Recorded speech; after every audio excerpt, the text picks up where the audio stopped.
বৃহস্পতিবার পবিত্র রাতে কেউ যদি এই দোয়াটি 100 বার পরে, কোনো দিন পৃথিবীর কোনো মানুষের কাছে তার হাত পাততে হবে না। পৃথিবীর সব কিছু তার পায়ের নিচে আল্লাহ হাজির করে দিবেন।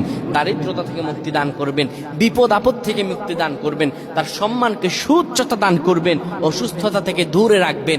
আল্লাহর অশেষ দয়া ও রহম তাকে দান করে দিবেন। সুবহানাল্লাহ। বৃহস্পতিবার রাত এটি গুরুত্বপূর্ণ রাত। এই রাত সপ্তাহে একদিন আসে।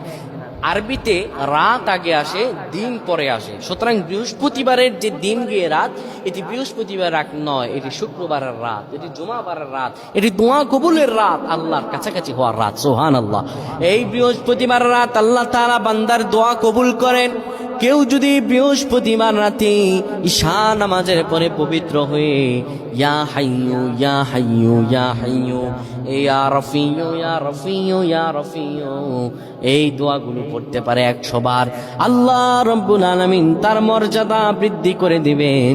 তার জীবনটাকে আমার আল্লাহ সুন্দরভাবে সাজিয়ে দিবেন। বিপদ আপদ বালা মুসিবত গুলো আমার রব্বুল আলামিন দূর করে দিবে। আল্লাহুম্মা আমিন বলেন।